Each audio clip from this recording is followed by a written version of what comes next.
The Bhopal jailbreak has has risen many questions, many concerns, and one of the big one has this particular incident actually, does it actually mean that there is a need or the necessity to relook at the security apparatus of the prisons in country? And to discuss that on Newsnight, we have Senior IPS Officer B.L. Vohra. He's former DGP and IG Prisons from Manipur. Thank you very much, sir, for talking to us on DD News on Newsnight tonight. The big question that we will examine is the need to really re-examine as far as the security apparatus of prisons is concerned, and also at the same time the intelligence mechanism. First of all, how do you really look at this particular incident, considering the fact it's the second in the coming from the same space, the same organization involved in it, the modus operandi and the timing? They chose Diwali for this, which means it must have involved a long-term planning.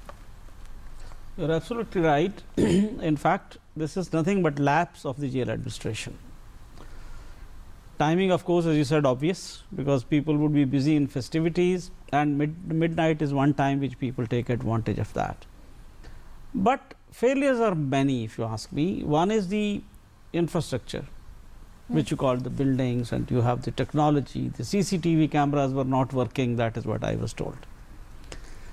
It's a very high security jail. Yeah, it is. But then I don't think the technology is being used. We don't have electronic access controls. On the boundary walls there are fencing which is having electric current passing through it, and the CCTV cameras, as I talked of. There is so much that is being used. Now, the basic problem is that our Act is very old, Prisons Act. Most of the acts were given to us by the British. Even the Police Act also is 1861. Prisons Act was 1894. Jail manuals are old. Staff is not trained properly. And then the manuals are not followed. Why? Manuals, because people How frequent? It's actually not about Bhopal jailbreak. In the recent memory, how frequent has such jailbreaks been in the country, and what have we done about it? Is that we've never learnt any lessons from such incidents on the security front, on the intelligence front? Jailbreaks do take place regularly. If you see all the country, whole the country, if you keep it in mind. But in Madhya Pradesh itself, these very people, 7 of them, had escaped from Khandwa jail, and they learned no lesson from it. So that is why, first thing I don't understand, why do you keep all the people in one jail at the same place? Now, obviously, they will conspire. They will indoctrinate others, and they will manage to get out, because they are experienced criminals who have outside support also. Although the state government has extremely been very quick in terms of its response to nail those officers for the dereliction of duty, and we've heard the Chief Minister himself, the investigations have been handed over to NIA. There's a very strong message coming from the state administration. That is true. Investigation has been handed over to NIA, which is very good, because there should be no politics in this kind of a thing, and I'm sure those who are criticizing it politically will now keep quiet, and they should. The government has been quick, but point is, see this instance, generally it happens. Instance takes place, you suspend people, and the things go on as usual. The suspension is not an answer.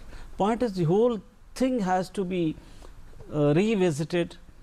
The entire administration has to be trained. So when we talk about the revisiting of the whole prison security apparatus, which also deals with the intelligence mechanisms within the jail that are in place, first of all, just for us to understand, you mentioned about Prison Act. Any specific postulates in that really need to be relooked or changed immediately or refurbished? See, first talking of the Prisons Act, see, according to the Constitution of India, jails is a state subject. Central government has nothing much to do with that. So it is the state governments which have to take action and see to it that outdated things are not there. But I just want to mention another thing is about the overcrowding of jails. There are 1387 jails in India where the prison population, the capacity is 3,50,000. and we have more than 4,20,000 prisoners. So that is one thing more.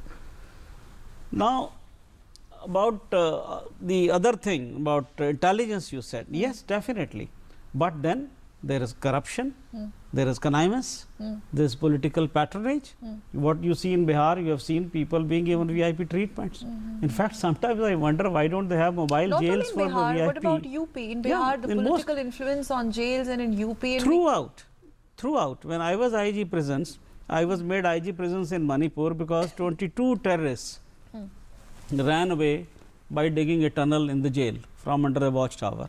And when I was made IG prisons, I worked strictly according to the jail manual, and 2 MLAs come next day and then they say that they want to visit some people, and I refused because it was not in the jail manual, and I had a privilege motion against me.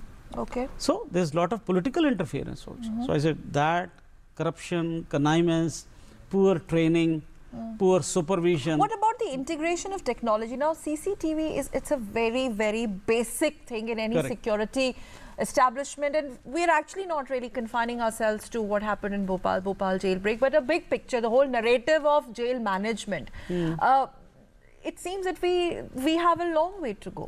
See, CCTVs are not working. That is what I was listening to the nephew of the head constable who has been killed. But even CCTVs I have seen in most of the places. There are CCTVs, they are not focused properly on the place where they should be focusing. There is nobody to monitor the display, the DVR and the monitors. There are no quick reaction teams. So, technology is there, but people should know how to use it also properly. And most of these guards in the prisons and all, they don't know how to use CCTV, they don't know how to review it, they don't know how to focus. The whole procedure when we talk about training and induction. Everything, right from training, in recruitment, in fact, is the first thing. You know, in recruitment also there is corruption, so many places. So, recruitment, training, as I said, corruption, intelligence, political interference, poor supervision. Absolutely, at most of the places these things are in shambles. Of course, there are many places where a lot of good work is being done. And Madhya Pradesh has the maximum central jails, and they had this jailbreak by same activists. So, I can definitely say it's a lapse on the part of the jail. But at the same time, it's also a breakthrough for the police there, for the fact that they managed to eliminate all 8 of them. Absolutely. I am happy as a policeman that the police did excellent work. They were able to track them down, got the intelligence. This was intelligence. This was collection of intelligence, and they did the needful. Now, of course, politics is being played, but I think that Madhya Pradesh government has done excellent. They have handed over to NIA, and that's it. And if policemen are at fault, really, they will be punished, and they must be punished. But if we go beyond this now, you agree that yes, definitely there is a need as far as relook at the security setup, the intelligence setup, the entire jail management across the board is concerned, and the question of political patronage in states like Bihar and UP need to be viewed elsewhere also. Elsewhere need to be viewed extremely seriously, so that this doesn't really happen. But what is the immediate need of our? If you could just flag off certain major areas of concern which are implemented, which should be implemented at the right earnest. You're talking about Bhopal? No, the prisons across the country. Okay. See, the immediate need is to, number one, post the right kind of people who are hardworking, whose integrity is not in doubt. 2, the jail manuals, whatever they are, they must be strictly followed. Is there no deterrent within the jail administration if a certain officer doesn't follow a jail manual? Well, there are rules again. Everywhere there are rules. There are rules, there are departmental rules. Action should be taken against them.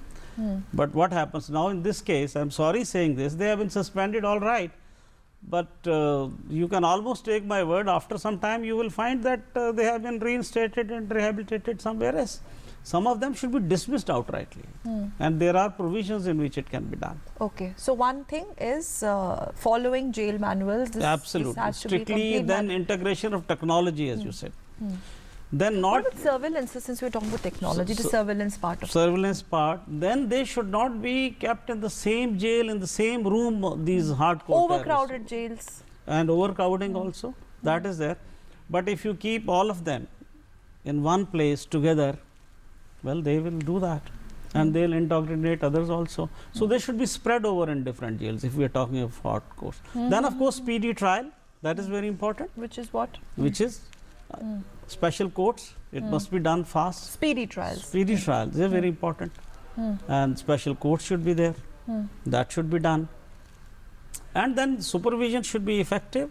There should not be any corruption, and politicians must keep their hands off, because see, political interference does lot of damage to this country.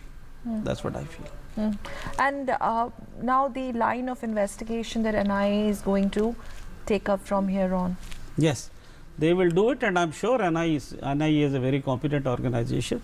They'll do a good job, and as I said, if policemen are at fault, they must be punished, and why not? They must be punished, and I think this should settle this. As I said, I think there should be no politics now. Those who are criticizing should be happy that it has been handed over to the NIA. Okay, so one final question. Since we're talking about the immediate need to relook at the security apparatus, but something on the lines of how robust the intelligence network within the prisons of our country. Correct. That's extremely crucial to the whole security aspect, isn't it? Absolutely, you're right, Sakal. There should be very good intelligence. In fact, most of the operations which take place Since against you terrorists have dealt with yes, I have dealt such with cases. Very so yes, you're right. Intelligence collection is very, very important, and it must be organized well, because intelligence collection is also a lot of art, and there's a lot of effort involved in it. But I am afraid that in this case there has been no intelligence at all. What to talk of poor intelligence? After all, it has not happened overnight. properly It has been planned. It has been insiders, everything is there. They must have watched. The CCTV cameras are not there working. If they are working, they may have covered their faces, or they have tilted the and cameras. the tools were the plates and So spoons. big intelligence failure, no doubt about it. And of course, and if there is intelligence, then they have ignored it. Many times that also happens. They haven't taken it seriously. So they paid the price for it. Now the investigation of this particular case has been handed over to NIA for the impartial probe. Thank you very much, Mr. Vora, for being with us. Thank you so much. And putting this relook question in a very right perspective. Thank you for inviting.